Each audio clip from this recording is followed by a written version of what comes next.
ಪ್ರಜಾಕೀಯ ಪಕ್ಷದ ಪ್ರಚಾರನ ಉಪೇಂದ್ರ ಅವ್ರು ಒಬ್ಬರೇ ಮಾಡೋಕ್ಕಾಗಲ್ಲ. ಸೊ ಅದಕ್ಕೆ ನಾವೆಲ್ಲರೂ ಸಪೋರ್ಟ್ ಮಾಡಬೇಕಾಗತ್ತೆ, ನಾವೆಲ್ಲ ಪ್ರಚಾರ ಮಾಡಬೇಕಾಗತ್ತೆ.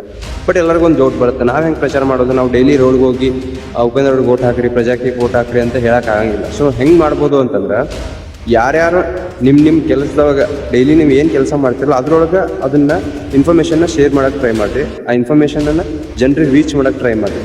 ಹೆಂಗಂತಂದರೆ, ಈಗ ನಾನು ಕಂಟೆಂಟ್ ಕ್ರಿಯೇಟ್ ಮಾಡ್ತೀನಿ ಅಂದ್ಕೊಳ್ಳಿ. ಸೊ ನಾನು ವಿಡಿಯೋ ಮೂಲಕ ಜನರಿಗೆ ಇನ್ಫಾರ್ಮೇಷನ್ ರೀಚ್ ಮಾಡ್ತೀನಿ, ಅಂದರೆ ಪ್ರಚಾರ ಮಾಡ್ತೀನಿ.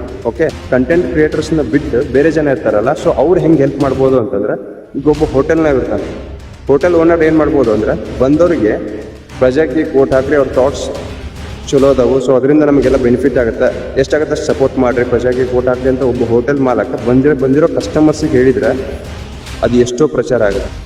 ಒಬ್ಬ ಹೋಟೆಲ್ ಓನರ್ ಹೆಂಗೆ ಪ್ರಚಾರ ಮಾಡ್ಬೋದು ಅಂತ ಹೇಳಿದೆ. ಸೊ ಇದೇ ಥರ ನೀವು ಏನೇನು ಕೆಲಸ ಮಾಡ್ತೀರಲ್ಲ, ಸೊ ನಿಮ್ಮ ಕೆಲಸದೊಳಗೆ ಹೆಂಗೆಲ್ಲ ಜನರಿಗೆ ರೀಚ್ ಔಟ್ ಮಾಡೋಕ್ಕಾಗುತ್ತೆ ಈ ಕೆಲಸನ, ಈ ಪಕ್ಷದ ವಿಚಾರನ, ಹಂಗೆ ನೀವು ರೀಚ್ ಔಟ್ ಮಾಡ್ಬೋದು ಇನ್ ಕೇಸ್ ನಿಮಗೆ ಬದಲಾವಣೆ ಬೇಕಂತಂದ್ರೆ. ಪ್ರಜೆಗಳಿಂದ ಪ್ರಜಾಕೀಯ, ಪ್ರಜೆಗಳಿಗಾಗಿ ಪ್ರಜಾಕೀಯ, ಪ್ರಜೆಗಳಿಗೋಸ್ಕರ ಪ್ರಜಾಕೀಯ, ಮಟ್ಟ ಹಾಕಲು ರಾಜಕೀಯ, ನಮ್ಮಿಂದ ನಮಗ